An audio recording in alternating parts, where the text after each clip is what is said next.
Okay, I think we'll get going. Well, massive good afternoon from the UK and good morning to our friends across the pond in the US. A very warm welcome and thank you for joining us today. We're pleased to present our latest webinar, Tech Positive, Marketing in the Green Economy. And in this Tech Marketing Masterclass, we will explore marketing at the convergence of sustainability and digitalisation. We're going to discuss the Sustainable CTO, a global thought leadership platform developed in partnership with Intel by Man Bites Dog, which shines the spotlight on tech leaders as pivotal sustainability influencers in the corporate C-suite. And we're going to explain how Intel has used this platform to engage with C-suite buyers. In the session today, we're going to talk about what thought leadership is, why it matters in sustainability. We're going to dive into the Sustainable CTO, go into that in a little bit more detail, and we're going to share 5 practical steps to successful thought leadership. And I will try not to fall over my words as I go through. We'll close the session with a live Q&A, so get your questions queued up, please, and submit them through the Q&A function, and then we'll select as many as we can for discussion at the end. So, to get things moving, I'll do a few introductions. I'm Fiona Buckley, Divisional Director here at Man Bites Dog, and I'm responsible for our tech practice and specialise in building strategic positioning platforms to build reputation and drive growth. I've championed a range of client agendas over the years on subjects from the future of work, AI, digitalisation to sustainable transformation, and I'll be facilitating today's panel. I'd also like to welcome Patrick Cassleman, Senior Director, Sustainability Centre of Excellence for Intel. Patrick has over 25 years of international experience in the technology industry, working at Intel with companies like Microsoft, Dell, HP, Google, and SAP, just to name a few. And also joining us for the discussion today is Man Bites Dog's founder and CEO, Claire Mason. Claire has pioneered thought leadership as a strategy for enterprise business growth. She specialises in building sustainable business brands relevant to the next economy. And like me, she's very passionate about the role of technology in accelerating sustainable change. So I've just done a quick fire intro there. So we'll get going and let the panelists actually do some speaking. So Claire, to kick us off, why is sustainability such an important issue in the tech sector? Thanks, Fiona. So we might call this the technology paradox, if you will, because for global business leaders across all sectors, technology plays a paradoxical role in the sustainability agenda. So global computing, data centers, data transmission networks are inarguably a significant contributor to carbon emissions, water use, and e-waste. So technology leaders have a really difficult circle to square because on the one hand, they need to meet this ever-rising demand for computing performance driven by blockchain, AI, machine learning, VR, and whatever we invent next. But on the other hand, they've got to do so while reducing their environmental impact, what we call tech zero, this imperative to get the technology function in the data center to net zero. And this is what we refer to as tech zero in our sustainable CTO campaign, which we will come on to later. But getting to tech zero is just step one. More importantly, technology has the power to sustainably transform entire organizations and business models to deliver a greener future. This is what we call tech positive in our campaign. And that's where the role of technology gets really interesting. Thank you. And talking of roles, Patrick, you've got such an interesting role at Intel that's both sustainability and sales focus. Can you tell us a little bit more about that and elaborate on what that role means for Intel and how you've grown that role? Yeah, sure. So I think as you look, at least as I've surveyed the industry, I think we have a pretty progressive approach at Intel to sustainability and sales together. And what we've seen is there's really a need to shift from communicating, operational sustainability goals. That's important, but the more interesting conversation, the more engaging conversation, the conversation we want to get to is really where we can talk to our customers about their problems and how we move to a more sustainable future. Really be solution focused. So there's 3 things we try to do on my team. So the first main things anyway. So the first thing is, one thing that's amazing about sustainability, there's a ton of passion, ton of individual passion in different enclaves of our organization and around the world. So we as each of our business units does either individual work or organizational level efforts, we try to assemble that into a central narrative that we can project out to the world with some coherence. The second thing we do is listen. So again, we really want to connect to what those end user challenges are and move beyond, what's the carbon footprint of a particular piece of silicon, and really talk about how we can go and solve those end user problems with our products as tools for productivity fundamentally. And then the third piece is we do that listening, we can then feed it back into our business units, how we can make our products more competitive through a sustainability lens. Excellent, thank you. And again, keeping on the roles, Claire, are we seeing accelerated role convergence? We've talked in the past, you and I, around the CMO and CSO roles coming together.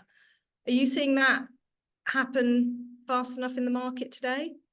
Yeah, it's really interesting, isn't it? Fiona and I were kicking around this idea of like the CSMO, because we're seeing such convergence between sales and marketing and sustainability, as Patrick said, sustainability and sales together. And I think this comes down to the increasing maturity of the sustainability function. So there's a natural evolution from being a governance and compliance function and perhaps being quite passive and perhaps not having the power or the entire purpose of the organization behind that function. So that function actually becoming really active, really powerful, really starting to define the purpose of the organization and its future function. So we're seeing sustainability move from being governance and compliance to being a huge growth driver for organizations. And at Man Bites Dog, we have a model called the sustainability curve, which we use to guide clients through that transformation. So being a sustainable company, it's really challenging and it's really critical, but it's actually not sufficient. Technology firms need to make that transition from being a sustainable company in your operations, in your supply chain, and even in the functional impact of your products in use, to being a sustainability company in how they enable their customers to reach their sustainability goals. So you're moving from operational sustainability in the organization to transformational sustainability for your customers. As Patrick's saying, like, listen and solve. What are the problems that they might have? What are the aspirations they have? How do they want to sustainably transform their business? And that's where this kind of agenda of the sustainability leaders and the marketing and sales leaders is really coming together. And what's quite interesting about that is that tech companies can make exponentially more positive impact through enabling sustainable transformation. And this is where the future revenues are going to come from in the green economy. So the more we can connect sustainability to business value and business growth, the more green growth we're going to see for companies and for the wider economy. So it's a real win-win situation. And as Patrick said, if we can harness the passion of people and align that with the goals of all the corporates, then things get really exciting. And can you define exactly what thought leadership is and its role in sustainability? We think, and obviously we would say this, it plays a massive part in making that shift from a sustainable organization to a sustainability company. But what exactly is it, Claire? Can you crystallize that for me, please? Absolutely. Thought leadership is actually really simple. It's so misunderstood. But put simply, thought leadership is storytelling that motivates action, ideas that change the world. So if you think about thought leadership in relation to sustainability, it matters because you need a big idea to grab attention and inspire change. It's how you mobilize that passion that Patrick talked about. But you also need to substantiate that big idea and that energy with data, a big number, to earn trust and make the business case for change. Because you might be able to engage one person with emotion and passion, but how do they then make a business case to a big decision-making unit and a B2B buyer? They need the evidence. You've got to give them both. So what you want is a strong, validated idea. So it's not just an opinion or an insight, it's actually evidenced. And it has to be a change story that you can champion, something that everyone can get behind. And that then gives you that platform for growth and solving the world's most important issues. So thought leadership is effectively storytelling that motivates action. It's a big idea that everyone can get behind to change the world. And it's not an idea alone, it's an idea that's evidence. So it's really powerful, it's unarguable. And then you can start to get the momentum around it. So with that in mind, I'll just talk a little bit about the change story, one of the change stories for Intel, and essentially the Sustainable CTO initiative, just for the wider audience. In the global study, we set out to discover how enterprise leaders are actually approaching the interconnected challenges of sustainability and radical digital transformation. We looked at the actions that they might take to accelerate progress, as well as the barriers that stand in their way. We sought insights from over 2,000 global business leaders from 22 markets to share their triangulated perspectives as CTOs, CEOs, and chief sustainability officers from the world's largest companies. So it's a really robust study, a lot of deep data there. And the Sustainable CTO initiative introduced a new model of tech leader with the potential to become the greatest driver of sustainability in the corporate C-suite. And that is a sort of serious position to have, particularly as we know in today's green economy and where the world is going. So we helped Intel position themselves as a thought leader in sustainability by really moving that agenda beyond tech zero, which is essentially sort of the greener IT drive, to tech positive, as you mentioned before, Claire, using technology to really improve their whole organizational environmental impact. And we set out to reveal that the agenda of the CTO is broadening fast. And we coined even the term tech positive to sort of champion that role of technology as a lever for the whole organization to reach its goals and have a positive overall impact, driving growth and accelerating innovation. So that's kind of how we developed the campaign. But over to you, Patrick. Why did you embark on a thought leadership campaign at this point in time? And what has that initiative, the Sustainable CTO, meant for Intel? Well, I think Claire summed it up really well, right? We want to motivate action. And, we wanted to get beyond the sort of passive communications to really doing more active marketing. And that transformational value, that's, again, back to really helping end users relate to how it can solve problems in their business, we thought would be a really effective a tactic to employ. So we wanted our customers, we really wanted to have these value-based conversations with our customers. So for example, we used it to launch a podcast called Technically Speaking. We incorporated this material, and we saw really aggressive adoption subscriber base. In just a day, we went to over 11,000 subscribers, and then 21,000 in the first 2 weeks. That's like about 9% of our total LinkedIn followers for Intel. So it really got strong pickup, and that's where our focus was. And when it comes to sustainability, there's clearly huge differences in approaches to ESG priorities, regulation, and attitudes around the world. And given this was a big global sustainability campaign, how did you navigate those differences? Yeah, I think, it really gave us a basis to work from.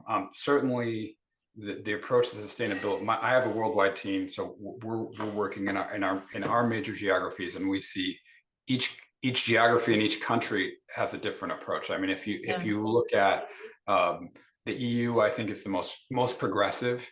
You see that reflected in the regulations that they're passing, and just in the overall attitudes. We see sustainability kind of front and center as we're engaging on specific deals or opportunities.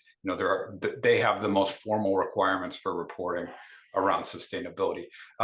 The US is close behind, and I think you're going to see momentum grow in both those places, really driven by new regulations and updates to regulations like CSRD in the EU.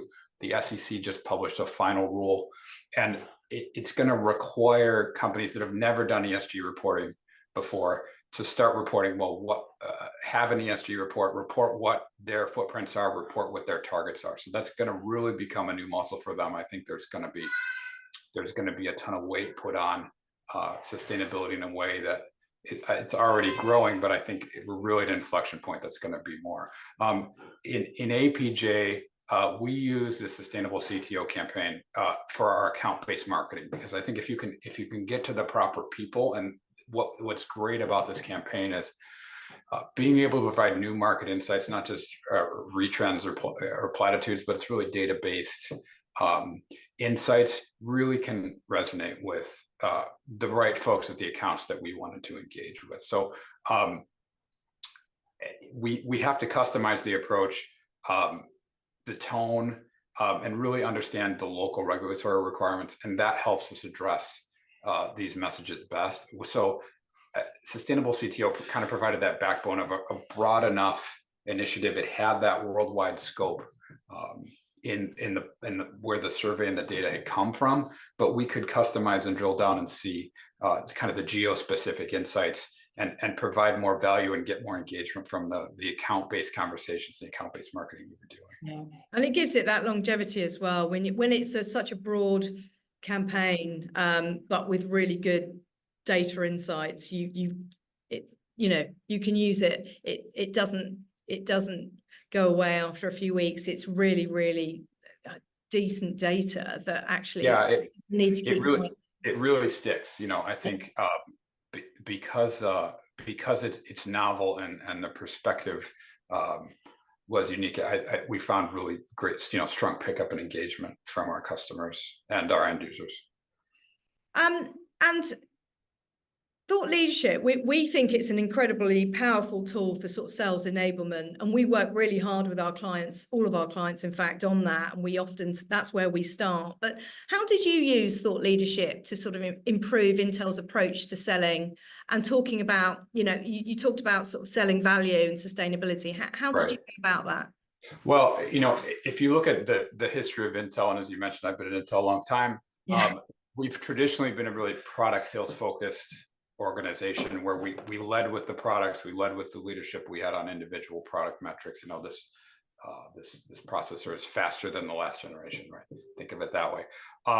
But we're in the midst of a transformation across our sales team and at Intel as a whole to really focus on that value-based selling approach. And it's a new muscle for Intel that we're have very formal programs to actively develop. So this content really helps as I'm leaning into that initiative. It really helps me. It's something I conclude in my worldwide sales training that shows the relevance of sustainability, shows our sellers and our channel partners, I've used it there as well, that the level that they should be engaging at, that they really need to be engaged at that C-suite level, particularly the CTO level, to get momentum and have the right level of conversation that can really focus around value instead of a more tactical discussion with an IT department that just has to fill up a rack with servers. So it ends up being a much more interesting conversation. We do that by drilling into the individual segments. So it's really easy to say, oh, we're going to do value-based selling for our, Intel's a very diverse customer base. We really need to think about this by sector, because the way that the data that Man Bites Dog created applies to, say, the FSI market versus the manufacturing market. It takes you really have to put some energy into taking the right approach with those customers, right? You have to if you're going to solve end user problems, you have to understand the difference between those customers. You have to have insight. But we can use this as an entry point. As anytime my COE, we call it the Center of Excellence, comes into a conversation, or even just equipping our field teams to do that without us, it really helps us scale. Another way we use this that I think built really strong energy is we have an industry advisory board that we formed for sustainability, and really this was using the insights that were developed was the basis to draw that board together.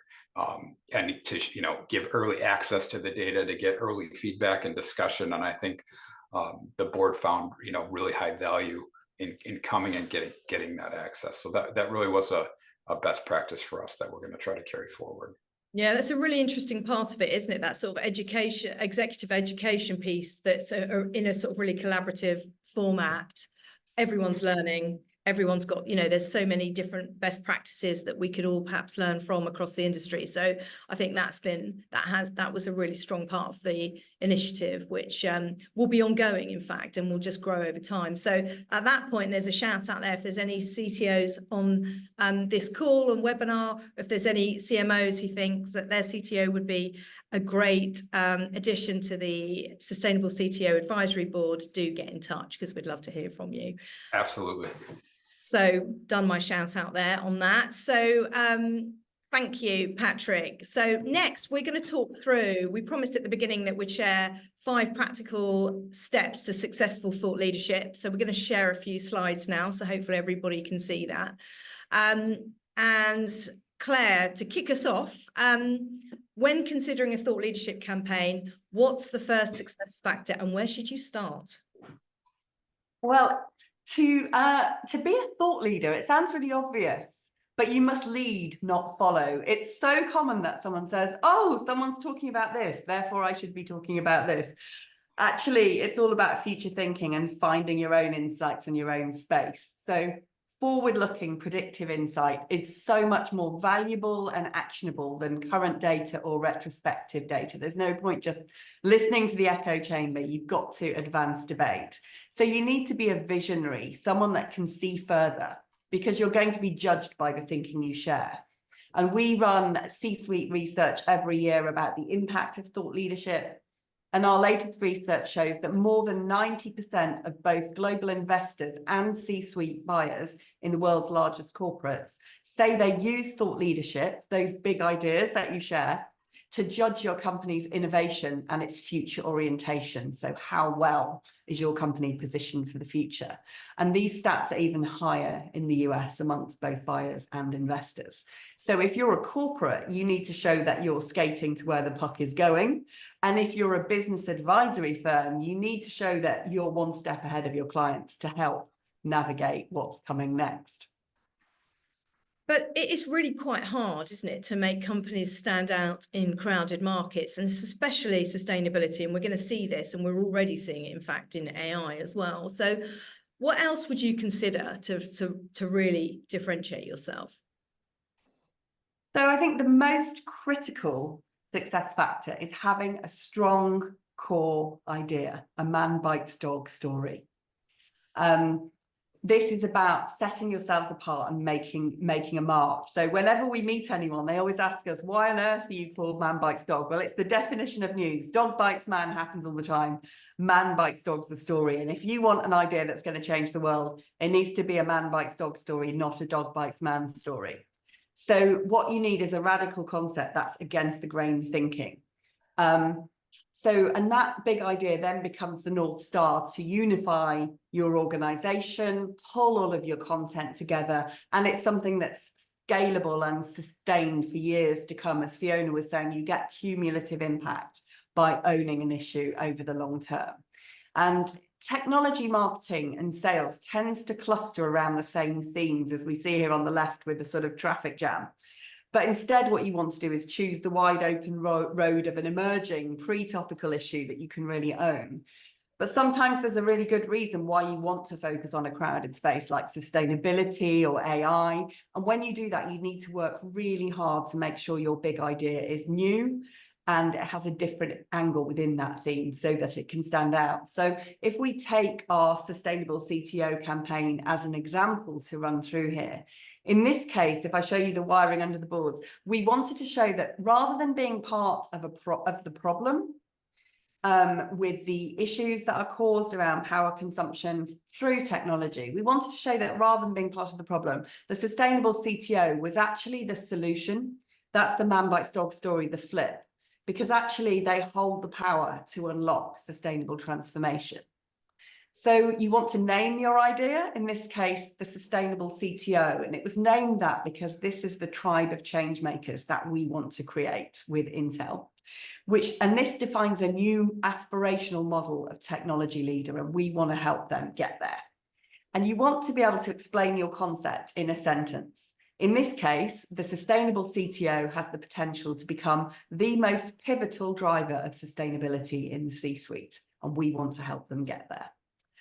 And you also want your big ideas to be named. This is what we call a branded concept. And that concept then becomes integral to promoting that change that you want to create both inside the organization and externally. So here we introduce the concepts of tech zero. How do you get your tech function and your data center to net zero? That's a big challenge. We want to get there.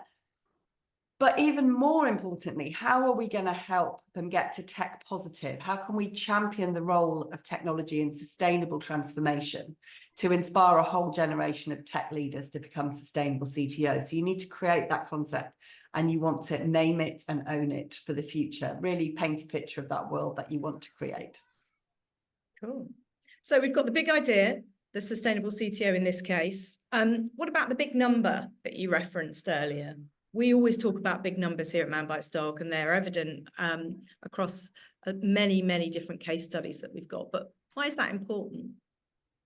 So as I mentioned before, you want to support your Man Bites Dog story with credible evidence. And that's because you've not just got a single decision maker, you've got a whole decision-making unit at the C-suite who will make a decision based on, yes, emotional connection, but also they need to rationally justify it to themselves and the rest of the decision-making unit. So yes, you can harness the passion, but you've got to show them the performance impact as well. So what we want to do is create some brilliant data to support your big idea. And what we see as a common error in the market is to conduct a sort of a state of the nation buyer survey to find out what people want or think about a broad topic area, hoping to find something interesting in casting out that net and retrofit a narrative to it. Well, that's a very high risk approach. You might not find anything that is new or different. You're just listening to the echo chamber. So you're likely to get unremarkable results. But instead, what you should be doing is using your big idea, your Man Bites Dog story, to guide focused research. So that's the difference between a sort of a vague fishing expedition and following a map where X marks the spot for the treasure. So you're looking for very clear data that substantiates your argument. And you can create this data in a number of ways. You know, think beyond surveying buyers. Think about who are the audiences with specialist insight. Who are the people you want to influence would listen to? So audiences like investors are very interesting, for example, or specialists like underwriters can be very interesting in risk and climate change. You might consider economic modeling to find your big number. You can put a dollar figure against the impact of it. Or you might use scenario planning to cast really far into the future. So we did a campaign 10 years ago on whether people would have embedded neurochips. So Fiona and I enjoyed doing that very much, maybe about 7 years ago. How people felt about chips in their brains and things like that. So it really enables you to explore new areas. But whatever research method you use, the attention-grabbing tip of the iceberg above the waterline there is just literally the tip of the iceberg. What you want to do under the waterline is to build useful, relevant, personalizable, actionable data. So as Patrick mentioned, you've got the big data, but then you want to show you understand your customers. You want data that you can use. You can segment by geography, by sector, data that you can really personalize for account-based marketing. In order to really help your sales team go to market with something that's really of genuine value to your customers. So whether it's economic forecasting for dollar impact or benchmarking performance stats, data enables your thought leadership to be the start of this ever richer journey for your customers to accelerate change, develop their capabilities, and importantly, close knowledge gaps. And in sustainability, in particular, things like executive education are fantastic ways to transmit knowledge. And there are things that money can't buy. And that knowledge, particularly at the point where we're all at the absolutely bleeding edge of innovation, is really, really valuable. And that's something that we want to share and collaborate, because as we often say to the team, you know, this is a we issue, not a me issue. It's a big systemic problem. Let's all get together to solve it. So in this case, below the waterline, we had really rich data that we could then segment by many factors, including sector and geography. As you can see here in our sector campaigns, example would be financial services here, or manufacturing, for example. And Patrick, how helpful was it for you to have these data insights from primary research into how people felt about tech leaders becoming essentially sustainability leaders? Well, I think it started with what Claire showed, and Men Bites Dog helped us develop this concept of tech positive, and that was an ideal we really loved. You know, I think it summarized the approach we wanted to take where we wanted to move beyond providing value just in the data center, but really move into solving end user problems. And getting the big number data, the way I think of it is it put meat on the bone. And it really helped us be seen as having ownership of that insight, a leadership position there. So it helped us facilitate the conversations we wanted to have. For example, I mentioned our advisory board before, and then being able to drill down into the data and get a sector specific, or as you're showing here, or a geography specific insight into what the differences were, and we could then tie that back to what we saw as, for example, the regulatory trends, and it just helped. It helped that it was that meat that gave us credibility, right? It was more than just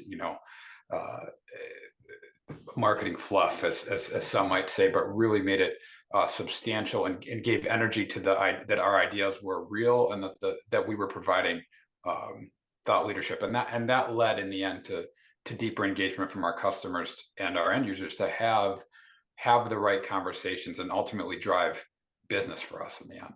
Yeah, brilliant. Thank you. So Claire, we've had vision, a big idea, and substantial data, but is that enough to drive the sales pipeline and to really sort of enrich the offers that we give sales team that they need to build out their pipeline and the conversations that they're having with their prospects? So I think with anything that's going to be really successful, you've got to start with the end in mind. And it's very easy to have this untethered creative idea. There's a very big difference between a big idea that's just imposed on an organization and a strategic idea that links back to the mothership, as we see with the astronaut here. So what's really important, especially in B2B, is commercial alignment. So start with the end in mind. Patrick mentioned, the conversations we wanted to have. And that's where we started as a team when we all worked together on this program. So effective thought leadership needs to be based on a strategic idea, a concept that's anchored in the business strategy that will create a clear call to action for your products, your services, but more importantly, the transformational difference that you can make. So we're moving beyond an off-the-shelf situation. We're listening to customers. We are creating new solutions to help them get to that tech positive future. So what we want to do with our idea is show customers a novel opportunity or threat that we are uniquely positioned as Intel to solve. And what's quite interesting about that with the sustainable CTO is it's really empowering. And often in marketing campaigns where you want a strong sales impact, you might focus on FUD, the usual. I sound very northern now, don't I? FUD, fear, uncertainty, and doubt. And actually what we're finding in sustainability communications, and there's a lot of evidence to show this, is that actually actionable optimism is a much stronger call to action. Yeah. And so we've really felt we've been able to gather some real momentum around tech positive, because it is helping highlight to CTOs the more positive future they can create, but also empowering them to really be the leaders of that solution, and showing them that actually our data shows not only their potential, but the fact that chief sustainability officers and CEOs really support them in taking that leadership position and really want to see it. So as a leader in the semiconductor industry, Intel has this fantastically unique place in the whole technology ecosystem, because they're literally creating the processing power to bring about the future. So they have the authority to take that leadership position on the future role of the CTO in driving tech positive, and to be able to share that knowledge and that insight about how to get there. So this is enabling, as Patrick mentioned, Intel to build relationships right across the ecosystem. And they have a very interesting ecosystem because of their supply chain, their work with the OEMs, the sort of direct customers, their work with the hyperscalers, but really thinking about their overall purpose with the customers as well, and the end users of those chips, of that equipment that they're enabling. So I think it's a very interesting piece that actually everything does absolutely align back to the influence that Intel can have to have those conversations. And, as Patrick mentioned, executive education is key. helping rewire the sales organization for value-based selling, to have conversations about what customers are trying to achieve, but also the difference we can all make as humans, back to what Patrick was saying about passion. You know, this is something people really care about. Yeah, harnessing everybody's brilliant and good intentions around sustainability and bringing that back to the business and in a one direction way is really, really useful. So Patrick, on commercial alignment then, you've talked a bit about how you've supported the sales team, but can we delve into that a little bit more in terms of how they've created some more opportunities and conversations around sustainable tech? I know when we started with Sustainable CTO, right from the beginning, there was commitment and a real appetite right from the top with Greg Lavender, the CTO, as an example. He championed this as well, which I think really helped perhaps sort of engage and energize the sales teams, the global sales teams and the partner teams. But can you elaborate a little bit more on that? Is there anything else that you would flag? Yeah, I think one of the Intel is a really large and diverse sales team.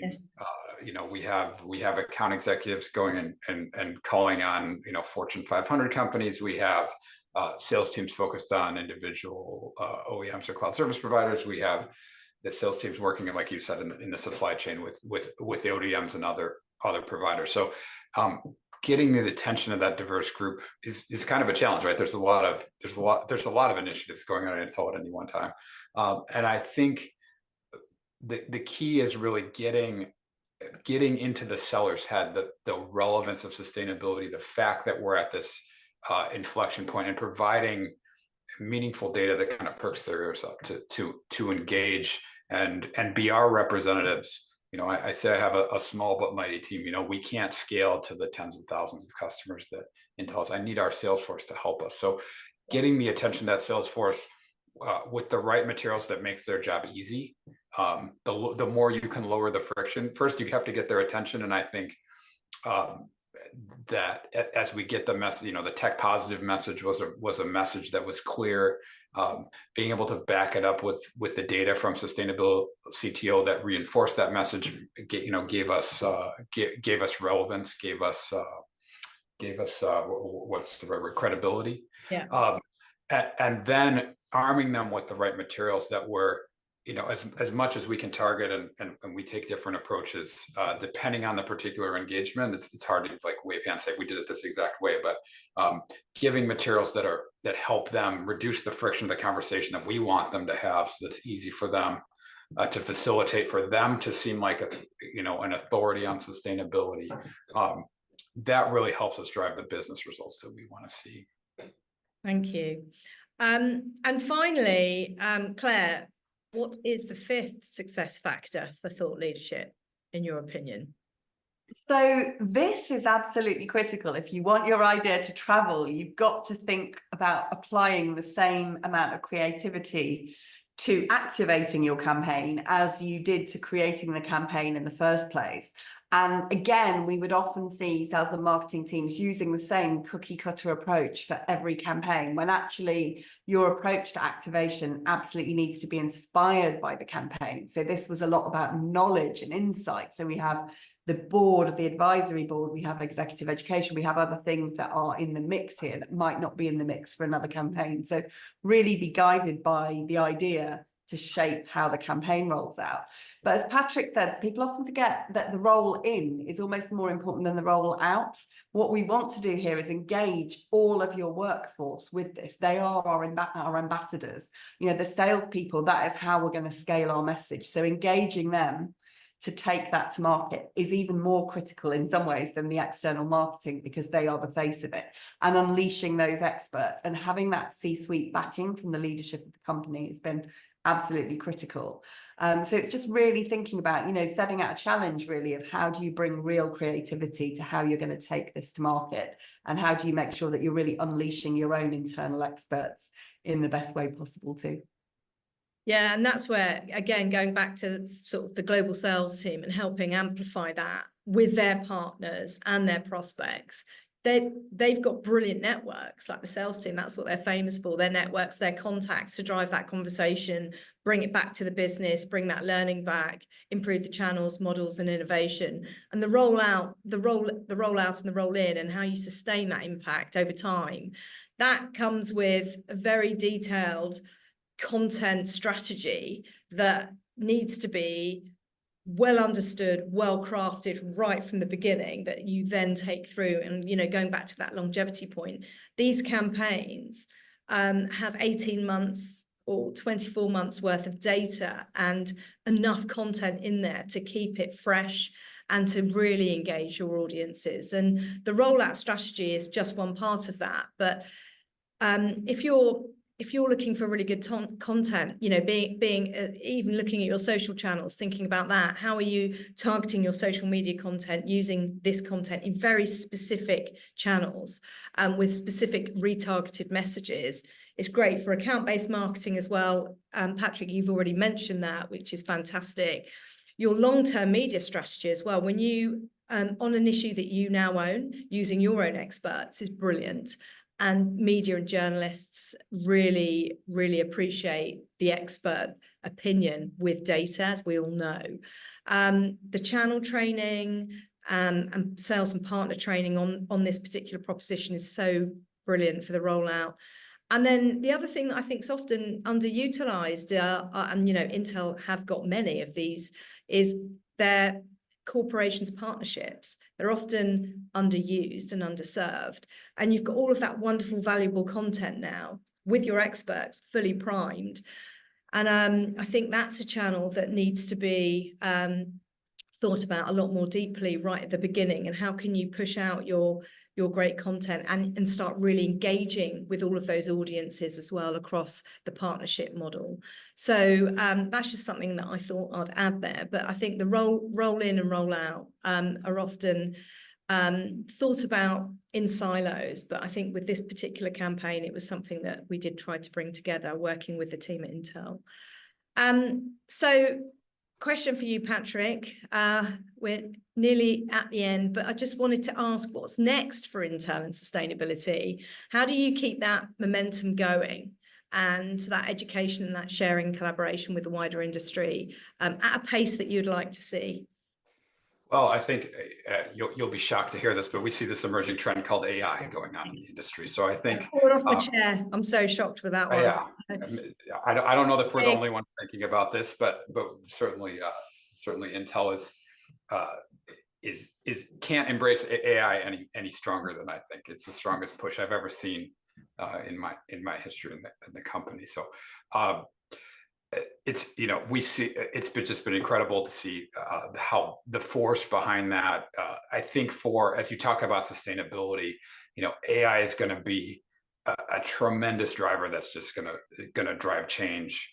And really, it's centered around, I think it's building on this idea we've established of tech positive. So we can kind of layer this trend on top of the sustainability trend. I think it's going to be incredibly powerful and help us reach the goal that we have, which is to really help customers not just transform their IT departments, but transform their business operations. And AI is going to unlock countless opportunities to do that. So that's where we're going to focus, trying to tell a story about our technical leadership. So stay tuned as we work with you.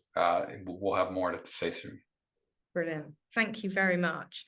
So thank you to panelists. That's been really insightful. We've covered a lot of ground. So we've now got some time for some questions and answers. So I will just have a quick look in the Q&A area and fire up some questions. Okay.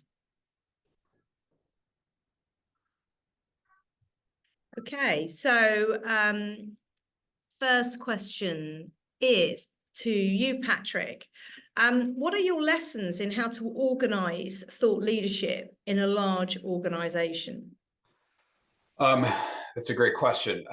It's a challenge, right? I think a couple themes emerge. One is persistence. So as we've centered on these concepts, tech positive and sustainable CTO, I try to echo that anytime I'm talking to our leadership, anytime I'm talking to our field, and just trying to have that steady drumbeat to drill it in, because as I learned, from I think a psychology course I did as an undergraduate, like you have to tell people something 3 times for it to really sink in. And there's such a large and diverse group at Intel that you're not always talking to the same group at the same time. So I think building that energy requires repetition. And I think the other thing is you have to have genuine passion. People can read your energy, right? If you believe, then they'll be energized and they'll believe too. So to me, that's been the 2 keys. And we know we're being successful in that when we get pull in return, right? When it's not just a push message, but we're starting to get our phones ringing and saying, hey, I love this idea. I want to have a conversation with my customer. Can you help me? That's how we know it's working. Thank you. And we mentioned AI a few times today, of course, but how will it impact thought leadership campaigns going forward? Maybe, Claire, that's one for you. How do you think it's going to change things? Oh, that's a big question. Okay. I think it's probably, this probably goes in 2 directions. One is thematic. Obviously, this is right at the top of the Gartner hype cycle. So everybody's going to want an angle on thought leadership and something new to say about it. And so getting that man bites dog story right to really differentiate and stand out, and have a position that's really authentic and genuinely useful for your customers is going to be key. So getting that right, but probably even bigger is the kind of operational impact of it. So I think for a lot of clients, there are huge business growth opportunities in it, but in some ways there are some parallels with sustainability where clients are on a concurrent journey between building their own AI knowledge and capabilities operationally and helping their customers to get there with AI at the moment. So it's a little bit like the sustainability curve. It's a sort of helping enable your customers is going to be really key. And I think we're going to see, as Patrick said, this sort of AI and ESG agendas are absolutely coming together because AI is possibly one of the biggest enablers of that. I think also, just in terms of its impact on content, one of our lovely clients said I should trademark my term crap tent, which I use a lot, to talk about just the sheer amount of really bad Me Too content that's out there. And I think with AI-driven content, that sea of crap tent's just going to get much, much worse. And so the need to stand out and have very high quality content is going to be more important than ever. I think also as media becomes more mistrusted and content is more mistrusted, I think business brands who are trusted brands, who are the leaders in their field, are going to become much more important as the source of trusted content. And actually we have some research on this showing that brands are already hugely trusted in some ways more than media when it comes to high quality content. And I think we'll see that increase as a trend as well. So I probably haven't covered the entirety of that very big question, but I think it's going to be really exciting, both talking about AI and also the impact of AI, actually how we create content, actually also data, which is really interesting. So looking at how we build new platforms for creating data using AI, it's going to enable us to do so much more and see so much more. So that's the bit that excites me most. Yeah. Cool, thank you. A question in for Patrick. You've spoken about thought leadership and its importance, but how do you keep up with the latest technology trends? And what content do you actively consume? Sitting in the heart of an enormous global tech company, how do you keep up? Yeah, that's a good question. I think for me personally, I have a personal quirk. Maybe it's not a quirk, but I love to read the news. So that's my, people ask me what the last book I read, and I'm like, well, I read news every day. I do read books, but I do a ton of reading, and it just happens to be sort of current events. So I think that helps.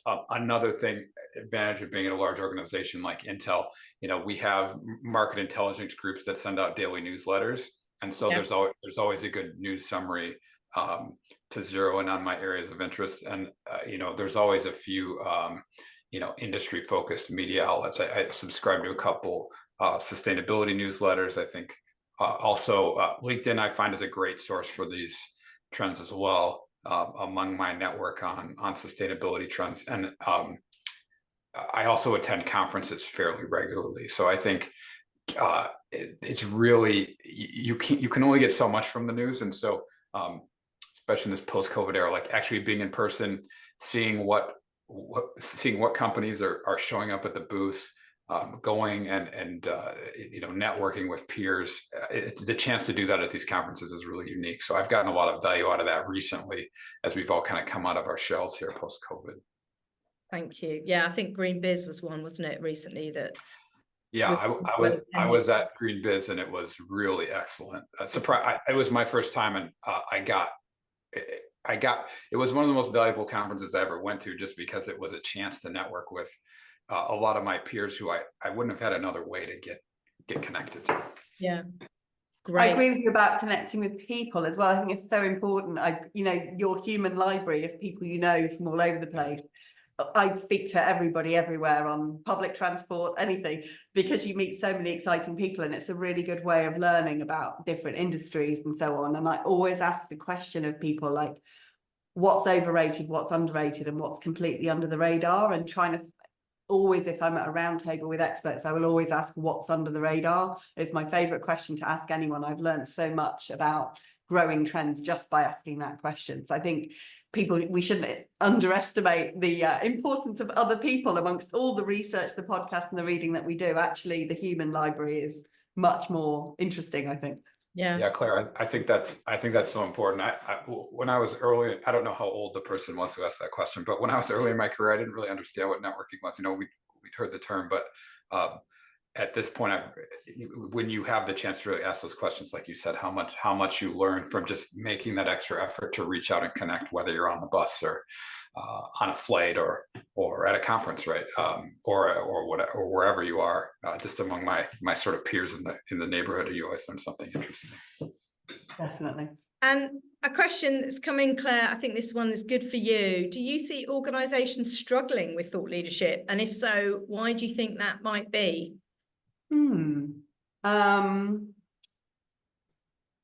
Yes, I think so. And I think it's partly because people in organizations are so incredibly busy, sales and marketing teams are so incredibly stretched.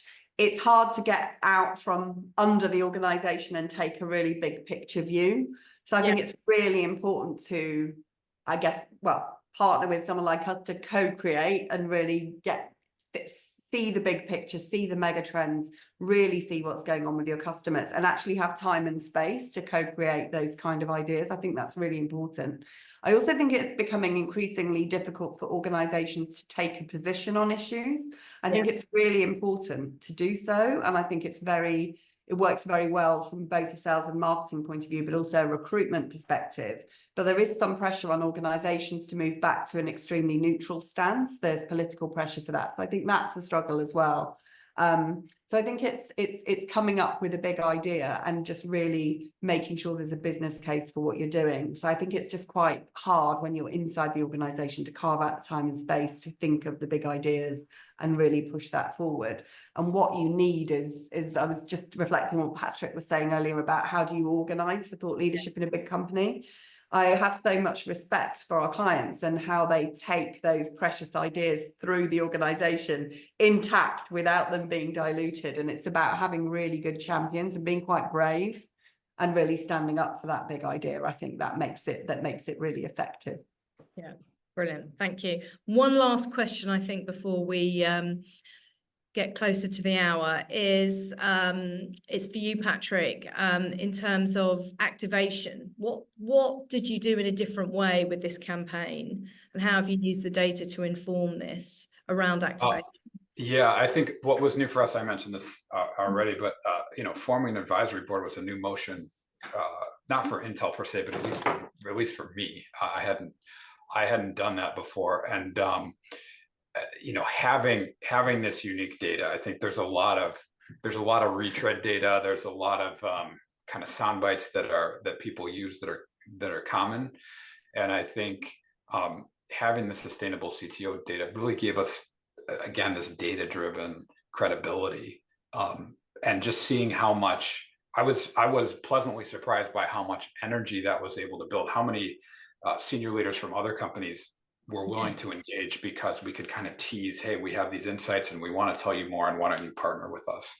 So that I think was the top of mind for me for the result that really surprised me and showed me the value of what we were doing. Yeah, and we saw some of your partners. I think Dell was one, where they're reusing the report, the assets as part of their narrative, of course. Through that was another great, another sort of validation of the approach, right? Yeah, it's one thing to say, hey, we have this great data, and why don't you share, and people come and listen. But then when they say, I'm going to use this too, it's even a deeper proof. Really, it's a great point, Fiona, of the value. So before we wrap up, thank you for everybody who submitted questions. I think there's some that we haven't got time to answer, but of course we're around. You hopefully know how to contact us if you'd like any more details. But any final thoughts from you, Claire, and Patrick as well before we wrap this up? Anything else that you'd like to leave the participants with? Well, shall I jump in while Patrick thinks? So I think for me, it's the importance of marketing, communicating and selling sustainability. So a shout out to our colleague Duncan, and he's done another podcast for us around green hush and the dangers of green hush. And I think we are all trying to change the world as individuals. This is something that motivates all of us, and we want to enroll other people in this journey. And I think green hush, not talking about it, is actually getting in the way of the sort of systemic knowledge sharing and collaboration that we really want to see. So I think it's really important to step up and communicate, and to really be that change, and to create a change that enrolls other people as well. So I guess my final word on the subject would be, really think about the power of thought leadership to grow your business and change the world at the same time. So moving from being a sustainable company to being a really active, enabling sustainability company, and creating a really strong platform for change with that big idea. And best of luck with the journey. Thank you. Patrick, any final thoughts? Well, I think I want to thank both of you for asking me to join your panel. It's really flattering to be able to share our experience. I hope it's inspired some of the folks listening on the call here to see the value. I think we need transformation and sustainability, obviously, over time. So, and I think hopefully some of the ideas we've shared will inspire them to go drive some change, because that's what we need. So. Brilliant. Well, thank you both very, very much. Hopefully this has given the attendees of the webinar a really good grounding in what to think about when you're developing a thought leadership platform. The 5 steps alone, I think, always help structure your thinking, and they can really help nail that all-important sales enablement area that so many companies struggle with. Large enterprise organizations find that really hard to make that connection and join those dots. So thank you both very, very much. Thank you to everyone for joining us today. I'm sure you'll agree we've covered a lot of ground, so lots of food for thought. And it goes without saying that if anyone wants to see the Sustainable CTO report and additional content and all the activation, please head over to the Intel website. It is there. And if anybody would like to take the discussion further on thought leadership or with Intel around Sustainable CTO and that advisory board, please don't hesitate to get in touch with us. You know where we are. So it just goes to say thank you and goodbye. Hopefully speak to you or see you all soon. Thank you. Thank you. Thanks. Cheers.